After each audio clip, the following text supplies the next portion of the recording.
ଦର୍ଶକ ବନ୍ଧୁ, ଆପଣ ଯେଉଁ ରୁମ୍ସ ବ୍ୟବହାର କରୁଛନ୍ତି, ଧର ରୋଷେଇ ଘର, ପଢ଼ିବା ଘର, ଶୟନ କକ୍ଷ, ଏହିସବୁ ରୁମ୍ ଗୁଡ଼ିକ ବାସ୍ତୁ ଦୋଷଯୁକ୍ତ ହୋଇ ରହିଛି କି?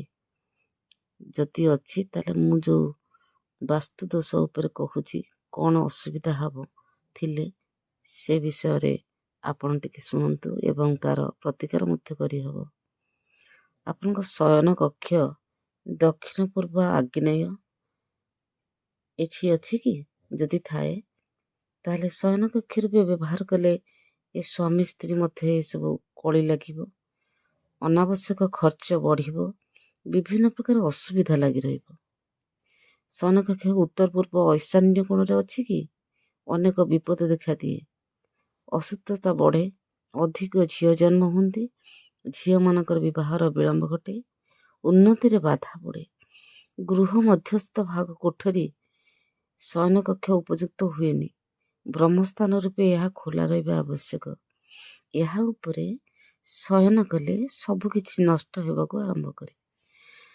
ଗୃହର ପଶ୍ଚିମ ଓ ପୂର୍ବ, ଉତ୍ତର, ଦକ୍ଷିଣ ଠିକ୍ ନଥିଲେ ଖଟ ପକାଇ ଶୋଇବା ଉଚିତ ନୁହେଁ। ଆପଣଙ୍କ ରୋଷେଇ ଘର ଉତ୍ତର ପୂର୍ବ ଈଶାନ୍ୟ ଏଇ ଦିଗରେ ଅଛି କି?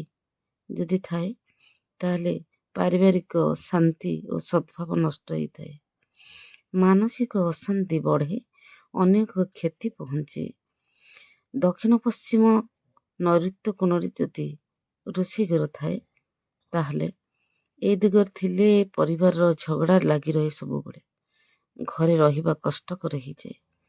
ଯଦି ଉତ୍ତର ପଶ୍ଚିମ କୋଣରେ ଥାଏ, କେତେକ ମତରେ ଏହି ଦିଗରେ ରୋଷେଇ ଘର କରାଯାଇପାରେ, କିନ୍ତୁ ଏଠାରେ ରୋଷେଇ ଘରର ଗୃହ ଖର୍ଚ୍ଚ ବଢ଼େଇ ଦିଏ, ଉନ୍ନତି ଅବରୋଧ ହୁଏ, ନିଆଁ କିମ୍ବା ଗରମ ପାଣି ପଡ଼ି ପୋଡ଼ିଯିବାର ମଧ୍ୟ ଭୟ ରୁହେ।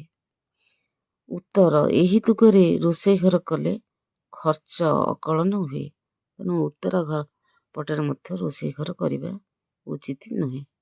ଦର୍ଶକ ବନ୍ଧୁ, ଯଦି ଟିପ୍ସଟି ଭଲ ଲାଗୁଥାଏ ତାହେଲେ ଟିକେ ଲାଇକ୍ କରିବେ, ଭିଡ଼ିଓକୁ ସେୟାର କରିବେ ଅନ୍ୟମାନଙ୍କୁ ଏବଂ ସବସ୍କ୍ରାଇବ୍ କରିବେ। ଜୟ ଜଗନ୍ନାଥ।